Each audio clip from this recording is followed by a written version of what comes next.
We tend to look at time as a straight line, a mechanical ticking forward that isolates us into the immediate present, disconnected from the broader rhythms of reality. Under this rigid framework, the ancient study of the stars has been flattened.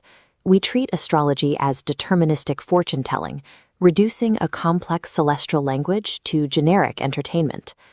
Earlier cultures viewed time as a sequence of nested cycles, a rotating mirror that reflected human behavior and natural rhythms.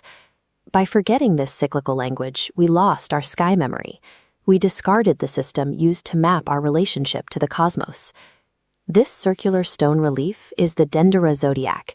It organizes the stars into an enclosed cosmological map. Looking closely at the central carved figures, celestial mechanics translate into nested time. The outer edge holds up the disk, establishing a master sacred calendar. By breaking down these nested wheels, we can see how the ancients structured their understanding of time. The innermost cycle of this system relies on the 12 distinct signs of the zodiac. These act as the foundational archetypes of human behavior. In astrological language, these 12 divisions represent domains of embodiment, archetypal filters that organize different patterns of behavior. When a personal map is plotted across these fields, it establishes a framework for tracking internal shifts and emotional trends. This inner wheel categorizes the raw traits of human experience into recognizable symbols.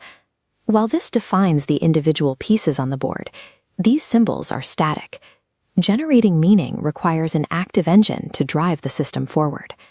Moving outward to the middle wheel reveals the behavioral grammar of the system. Here, invisible geometric lines dictate how these archetypes interact. When planetary forces align exactly, they form a conjunction, blending their energies into one concentrated point. If those forces shift to a 90-degree angle, they form a square, a relationship of friction that prompts change through conflict. A triangular alignment creates a trine, where forces cooperate to produce harmony and flowing energy. When 2 points sit directly across from one another, they are in opposition. This holds the archetypes in polarity, requiring balance across extremes. Through this geometric engine, the system tracks the continuous interplay of tension and harmony within its own internal logic. This schematic of the Dendera artifact reveals an outermost layer. This framing border tracks spans of time that extend far beyond a single human life. It maps the precession of the equinoxes, a 26,000-year cycle that tracks the slow progression of collective human eras. Following the sequential symbols along this rim shifts the focus to macro dynamics, mapping broad geopolitical shifts and changes in social sentiment. Ancient cultures used this precessional clock to map the changing psychological climate of civilizations as they moved through different deep sky constellations. The Dendera Zodiac integrates the micro perspective of a personal life and the macro timeline of the collective into one continuous celestial clock. This system functions as a symbolic language. The papyrus drawings suggest an esoteric worldview that prioritizes the narrative of the sky.